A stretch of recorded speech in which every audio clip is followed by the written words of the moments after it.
तीसरा है कानून साथ जो MLA है, और चौथा है मीडिया, है ना। तो आप मीडिया में नहीं है, आपका एक बच्चा नादानी में कुछ लिख दिया, गिरफ्तारी होती है तो एकदम बड़का आतंकवादी गिरफ्तार है।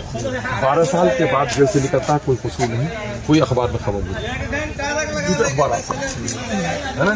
अभी शायद बांग्लादेश से कोई है करते बांग्लादेश हल्ला हो जाए, क्यों? मीडिया आपका मीडिया उन्ना में लास्ट संबंधी रहे, जितना मैं बोलूँ कि भाई अगर हम लोग उसको जरा करवट बोले तो हम लोग बांग्लादेश चले जाते हैं, भारत में टुकड़ा कर देते हैं। अब हमारा बाप दादा इस मुल्क में रहा और हम ही को बांग्लादेशी कहते हैं। जब मीडिया बात बोल लूँ कि भाजपा को वहाँ दाढ़ी टोपी मस्जिद का मीनारा देखकर सब बांग्लादेशी नजर आता है, सब बीजेपी लोगों को मिर्चा ही लगेगा, लेकिन मोर फेवरेट जो सर्टिफिकेट बन किया हुआ है बलों को, ये जने मेरे खड़ा नहीं हुआ। तो अल्लाह शुक्र है कि अल्लाह ताला हमारा लड़ो ही मामला तुम सब वैसे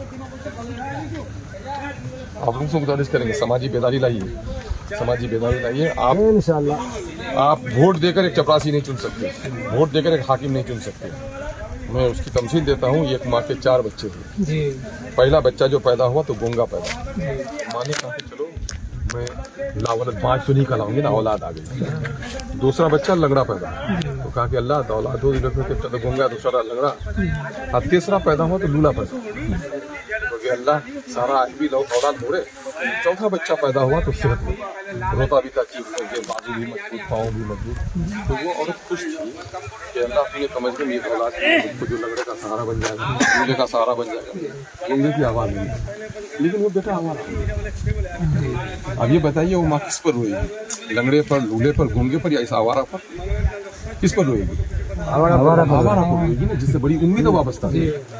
आप अदालत में आप लंगड़े हैं, लूले हैं, आपकी फाइल नहीं, अदालत में आपकी फाइल नहीं खींच सकती। एडमिनिस्ट्रेशन में आप लंगड़े हैं, घर जल रहा है, दमकल नहीं आ रहा है, डाकू डकैती हो रही है, पुलिस नहीं आ रही है, फसाद हो रहा है, पुलिस नहीं आ रही है, आप क्या हैं? लंगड़े हैं। आपके लोगों पर जुल्म हो रहा है, कोई अखबार नहीं लिख रहा है, आप गूंगे हैं। ये तीनों जगह आप मजबूरी है ना। लेकिन एक MLA और MP वो उस सेहतमंद बेटे की तरह, और ये जब मुंह पर पट्टी बांध देगा कमीना, तो आपका आवाज उठेगी कहीं। इसलिए इस सेहतमंद बेटे की जिम्मेदारी हम लोग जो इसका वोकल होकर बोलते हैं, परवाह नहीं करते। क्यों? इसलिए कि हम 74% मुस्लिम आबादी से जीतते हैं, और हम हिंदुओं के भी दुश्मन नहीं हैं, लेकिन मुसलमानों की वकालत करना, क्योंकि मुसलमान सबसे कमजोर हो गया है अभी।